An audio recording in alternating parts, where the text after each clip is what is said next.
Assalamualaikum warahmatullahi wabarakatuh, saudaraku seiman. Ada keadaan di mana seorang suami dianjurkan untuk mendatangi istrinya. Keadaan itu adalah ketika suami tidak sengaja melihat wanita dan dia terpikat dengannya. Anjuran ini berdasarkan hadis dari Jabir bin Abdillah radhiyallahu anhuma bahwa Rasulullah bersabda, wanita itu ketika dilihat seperti setan, punya kekuatan menggoda. Karena itu, jika ada lelaki melihat wanita yang membuatnya terpikat, hendaknya dia segera mendatangi istrinya, karena apa yang ada pada istrinya juga ada pada wanita itu. Hadis riwayat Turmuzi 1158, Ibnu Hibban 5572, Ad-Darimi dalam sunannya 2261, dan yang lainnya. Sanad hadis ini dinilai sahih oleh Syuaib Al-Arnaud.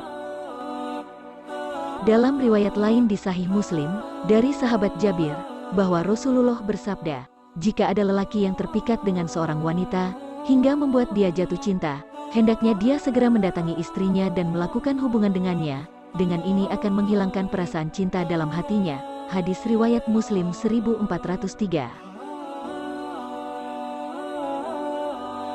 Imam An-Nawawi mengatakan, makna hadis, bahwa dianjurkan bagi lelaki yang melihat wanita, kemudian syahwatnya naik, agar dia segera mendatangi istrinya atau budaknya, jika dia punya budak, hingga dia melakukan hubungan badan dengannya, agar bisa menahan syahwatnya dan jiwanya menjadi tenang, sehingga hatinya bisa kembali konsentrasi dengan tugasnya. Sumber, Syarh Sahih Muslim An-Nawawi, 178. Mengenai waktu khusus yang berisi anjuran untuk melakukan hubungan suami istri, terdapat beberapa riwayat yang menunjukkan bagaimana kebiasaan orang soleh masa silam dalam memilih waktu untuk melakukan hubungan badan, diantaranya. Pertama, di 3 waktu aurat.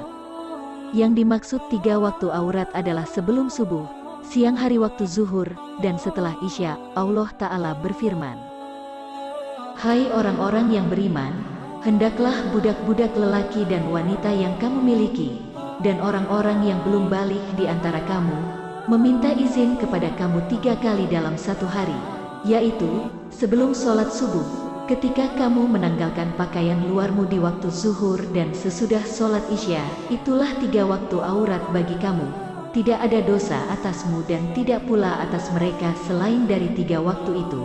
An-Nur 58.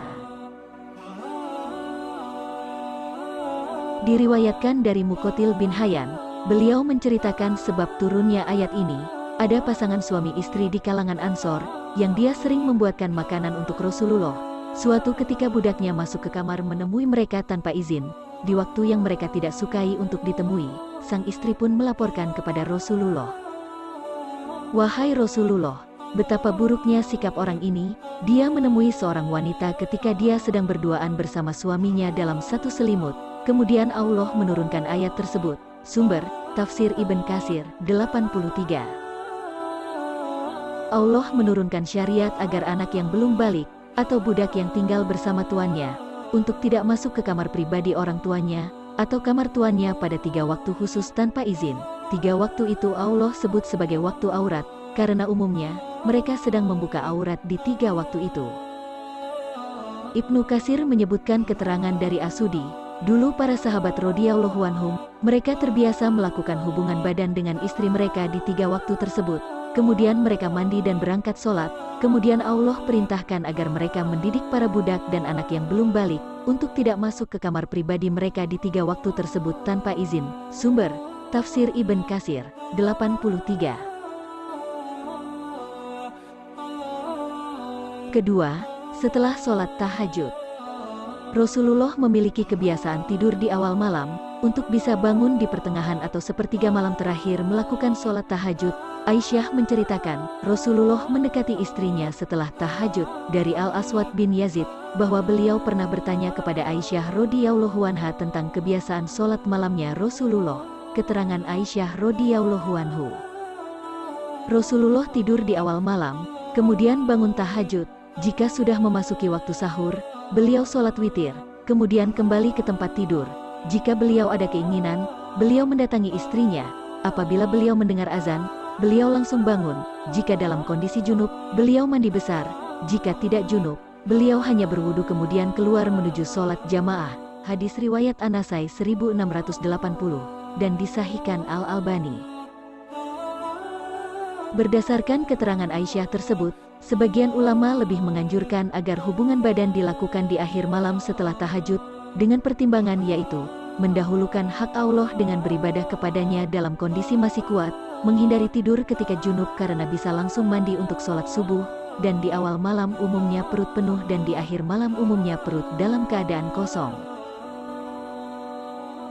Ketika menjelaskan hadis ini, Mula Al-Qori mengutip keterangan Ibnu Hajar yang menjelaskan, mengakhirkan hubungan badan hingga akhir malam itu lebih baik, karena di awal malam terkadang perut orang itu penuh, dan melakukan jima di saat perut penuh bisa jadi membahayakan dengan sepakat para ahli, karena bisa jadi dia tidak bisa mandi, sehingga dia tidur dalam kondisi junub, dan itu hukumnya makruh.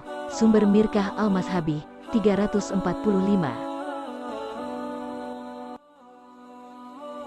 Semua keterangan yang telah disampaikan, hanya menyebutkan kebiasaan mereka, dan semata tradisi yang terkait adat atau kebutuhan fisik seseorang, tidak bisa dijadikan acuan bahwa itu sunnah atau dianjurkan. Karena itu, pertimbangan yang disebutkan oleh Ibnu Hajar, hanya pertimbangan terkait dampak baik ketika hubungan badan diakhirkan hingga mendekati sahur. Dengan demikian, kesimpulan yang bisa kita berikan, bahwa dalam masalah ini tidak ada acuan baku, sehingga dikembalikan kepada kebutuhan dan kebiasaan masyarakat.